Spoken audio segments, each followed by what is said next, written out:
ರಾಜ್ಯ ಸರ್ಕಾರ ಮಧ್ಯಂತರ ಚುನಾವಣೆಗೆ ತಯಾರಿಯಾಗಿರೋ ಎಂಬಂತೆ ಪೊಲೀಸ್ ಇಲಾಖೆಯಲ್ಲಿ ಭಾರೀ ವರ್ಗಾವಣೆಗೆ ಕೈ ಹಾಕಿದೆ. ಪೊಲೀಸ್ ಇಲಾಖೆಯ ಒಟ್ಟು 210 ಅಧಿಕಾರಿಗಳನ್ನು ವರ್ಗಾವಣೆ ಮಾಡಲಾಗಿದೆ. 30 ಡಿವೈಎಸ್ಪಿ ಹಾಗೂ 107 ಸರ್ಕಲ್ ಇನ್ಸ್ಪೆಕ್ಟರ್ಸ್, 73 ಸಬ್ ಇನ್ಸ್ಪೆಕ್ಟರ್ಸ್ ಎತ್ತಂಗಡಿಯಾಗಿದ್ದಾರೆ. ನಿನ್ನೆ ಮಧ್ಯರಾತ್ರಿಯೇ ಅಧಿಕೃತ ಪ್ರಕಟಣೆ ಹೊರಬಿದ್ದಿದೆ. ಕಳೆದ ಆಗಸ್ಟ್ ತಿಂಗಳಲ್ಲಿ ಆದ ವರ್ಗಾವಣೆಯನ್ನ ಬಿಟ್ಟರೆ ಆ ಮಟ್ಟದಲ್ಲಿ ಪೊಲೀಸ್ ಅಧಿಕಾರಿಗಳ ವರ್ಗಾವಣೆ ಆಗಿರಲಿಲ್ಲ. ಆದರೆ ಈ ಬಾರಿ ಸಂಖ್ಯೆಯ ಅಧಿಕಾರಿಗಳ ವರ್ಗಾವಣೆ ಮಾಡಲಾಗಿದೆ. ಇದರಿಂದಾಗಿ ಸರ್ಕಾರವೇನಾದರೂ ಮಧ್ಯಂತರ ಚುನಾವಣೆಗೆ ತಯಾರಿ ನಡೆಸುತ್ತಿದೆಯಾ ಅನ್ನೋ ಅನುಮಾನಗಳು ಮೂಡೋದಕ್ಕೆ ಕಾರಣವಾಗಿದೆ. ಈ ಬಗ್ಗೆ ಮತ್ತಷ್ಟು ಮಾಹಿತಿ ಪಡೆಯೋಣ ನಮ್ಮ ಪ್ರತಿನಿಧಿ ಅಜಿತ್ ಅವರಿಂದ. ಅಜಿತ್, ನಿಜವಾಗಿಯೂ ಒಂದು ರೀತಿಯಾದಂತಹ ಶಾಕ್ ಮೂಡಿಸಿದೆ ಈ ಒಂದು ರಾಜ್ಯ ಸರ್ಕಾರದ ಈ ಒಂದು ನಡೆ ಅಂತ ಹೇಳ್ಬೋದು. 210 ಅಧಿಕಾರಿಗಳ ವರ್ಗಾವಣೆಯನ್ನ ದಿಢೀರಂತ ಮಾಡಲಾಗಿದೆ. ಇದರ ಹಿನ್ನೆಲೆ ಏನಂತೀರಾ ಅಜಿತ್?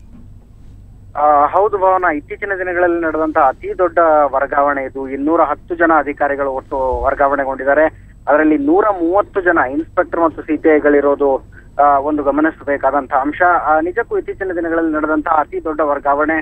ಇದಕ್ಕೂ ಚುನಾವಣೆ ತಯಾರಿಗೂ ಸಂಬಂಧ ಇದೆ ಅನ್ನೋದ್ರ ಬಗ್ಗೆ ಅತ್ಯಂತ ಸ್ಪಷ್ಟವಾಗಿ ಈ ಸಂದರ್ಭದಲ್ಲಿ ಹೇಳೋದು ಕಷ್ಟ. ಆದ್ರೆ ಪೊಲೀಸ್ ಇಲಾಖೆಯಲ್ಲಿ ನಂಬಲರ ಮೂಲಗಳಿಂದ ಕೇಳಿ ನೋಡಿದಂತಹ ಸಂದರ್ಭದಲ್ಲಿ ಗೊತ್ತಾಗಿರೋದೇನು ಅಂದ್ರೆ, ಎಲೆಕ್ಷನ್ ಕಮಿಷನ್ ನ ಸೂಚನೆಯ ಮೇರೆಗೆ ಬಳ್ಳಾರಿ ಗ್ರಾಮಾಂತರ ಕ್ಷೇತ್ರದಿಂದ ಕೆಲವು ಅಧಿಕಾರಿಗಳನ್ನ ಟ್ರಾನ್ಸ್ಫರ್ ಮಾಡಬೇಕಾಗಿತ್ತು. ಅದನ್ನ ಮಾಡಲಾಗಿದೆ. ಮತ್ತು ಇತ್ತೀಚೆಗೆ ಕೊಪ್ಪಳ ಉಪಚುನಾವಣೆ ನಡೆದಂತಹ ಸಂದರ್ಭದಲ್ಲಿ ವರ್ಗಾವಣೆಗೊಂಡಿದ್ದಂತಹ ಕೆಲವು ಅಧಿಕಾರಿಗಳ ಜಾಗಕ್ಕೆ ಹೊಸಬರನ್ನ ತರಬೇಕಾಗಿತ್ತು. ಅದಾಗಿದೆ. ಮತ್ತು ಕೆಲವು ಅಧಿಕಾರಿಗಳ ವಿರುದ್ಧ ಲೋಕಾಯುಕ್ತ ತನಿಖೆ ಇದ್ದಿದ್ರಿಂದಾಗಿ ಅವರ ವರ್ಗಾವಣೆ ಬಾಕಿ ಇತ್ತು. ಇದೆಲ್ಲವನ್ನು ಸೇರಿ ಮಾಡಿಸಲಾಗಿದೆ ಅನ್ನುವಂತಹ ಮಾಹಿತಿಯನ್ನ ಸದ್ಯಕ್ಕೆ ನಮಗೆ ಕೊಡಲಾಗ್ತಾ ಇದೆ ಭಾವನಾ.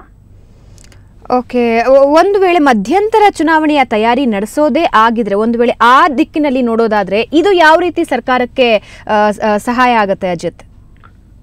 ಖಂಡಿತವಾಗಿ ಭಾವನಾ, 210 ಜನ ಅಧಿಕಾರಿಗಳನ್ನ ಒಂದೇ ಸಲಕ್ಕೆ ವರ್ಗಾವಣೆ ಮಾಡಿದಂತಹ ಸಂದರ್ಭದಲ್ಲಿ ಅದು ರಾಜ್ಯ ರಾಜಕೀಯದಲ್ಲಿ ಇಷ್ಟೊಂದು ಮಟ್ಟಿಗಿನ ಒಂದು ಅಲ್ಲೋಲ ಕಲ್ಲೋಲ ಎದ್ದಿರುವಂತಹ ಸಂದರ್ಭದಲ್ಲಿ ಇಷ್ಟು ದೊಡ್ಡ ಪ್ರಮಾಣದ ವರ್ಗಾವಣೆಯನ್ನ ನೋಡಿದ್ರೆ ಎಲ್ಲೋ ಒಂದು ಕಡೆ ಸಂಶಯ ಬರೋದು ಹೌದು, ಮಧ್ಯಂತರ ಚುನಾವಣೆಯ ತಯಾರಿಯ ಅಂತ. ಸರ್ಕಾರ ತನಗೆ ತನ್ನ ಅಧಿಕಾರದಲ್ಲಿದ್ದಂತಹ ಸಂದರ್ಭದಲ್ಲಿ ತಮಗೆ ಬೇಕಾದ ಅಧಿಕಾರಿಗಳನ್ನ ತಮಗೆ ಬೇಕಾದ ಜಾಗದಲ್ಲಿ ಹಾಕಿಕೊಳ್ಳುವಂತ ಕೆಲಸ ಮಾಡೋದು ಹೊಸದೇನಲ್ಲ. ಆದ್ರೆ ಒಂದು ಮೂಲ ಹೇಳೋದು, ಪೊಲೀಸ್ ಇಲಾಖೆಯಲ್ಲಿ ಒಂದು ಮೂಲ ಹೇಳೋದು, ಇದಕ್ಕೂ ರಾಜಕೀಯ ಬೆಳವಣಿಗೆಗಳಿಗೂ ಸಂಬಂಧ ಇಲ್ಲ ಅನ್ನುವಂತ ಮಾತನ್ನ ಹೇಳಲಾಗ್ತಾ ಇದೆ. ಧನ್ಯವಾದ ಅಜಿತ್ ಮಾಹಿತಿಗಾಗಿ.